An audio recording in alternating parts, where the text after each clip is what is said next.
Right, so here's a map we prepared earlier. When formatting these maps, you can sometimes get yourself disappearing down a rabbit hole, so it's often better just to start with a new map when you want to do something different. So I'm going to go back to the original resource, open the map viewer, which unto itself, and move into where we want to be. Okay, so we've seen this before, and we'll do it when the system catches up. There we go, right. Right, so what we're basically talking about is starting off in Nunthorpe and working our way down the low super orbit areas to the centre of the town.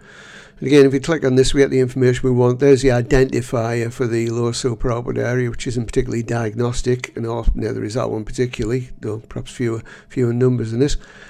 And down here we have a range of different information, including the one we're going to look at, which is the Edu Rank, which is the rank out of all of the super orbit areas. Now, the higher the number, the better the educational attainment. It's something you need to bear in mind. Right, so we can just do it. If we want to make things a little bit clearer, we can bring in a different base map than the one you start with. And the street is quite useful on this.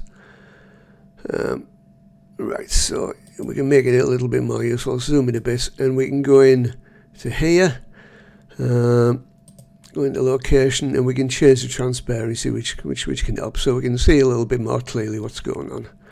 Right, clicking OK, and done.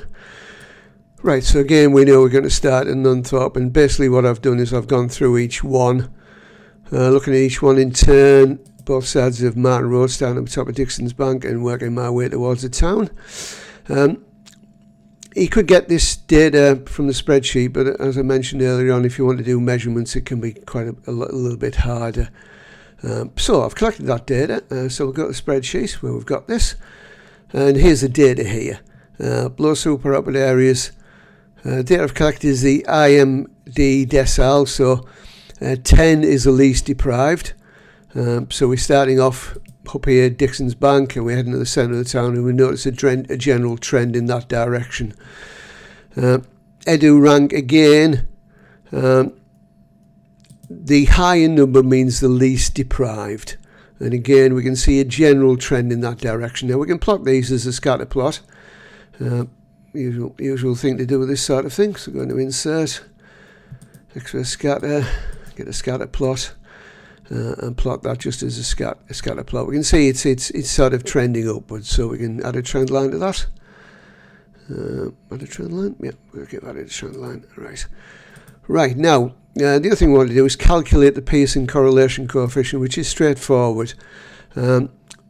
Excel goes so far in this, not as far as things like SPSS, which we'll have to look at a bit later on.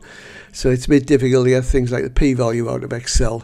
And there's a whole different process if it's a negative correlation compared to a positive correlation for us. So now we'll just look at the Pearson correlation coefficient, which is easy.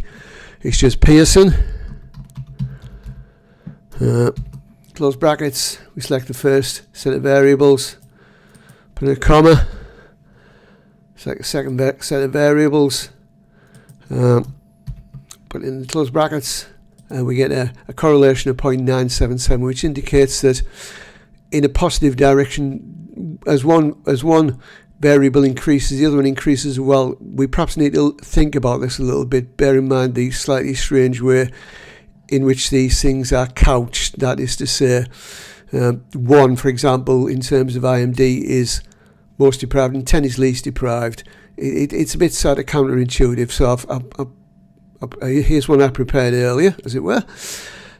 So I've added the various things we need to add to this, including the title and the axes titles. What we're saying here is that if we look at IBM decile, as we go in this direction, we get an increase in deprivation. That is a lower score. Similarly, when we go from Edu Rank, we go from relatively high, which is a high educational attainment, down to a lower educational attainment. So that, in this case, this does indicate that it is a positive correlation in this sense. As one increases, that is the amount of deprivation as measured by the IBM decile, the amount of deprivation as measured by, in this case, educational attainment increases as well. So that's a straightforward way on how to use the Pearson correlation coefficient.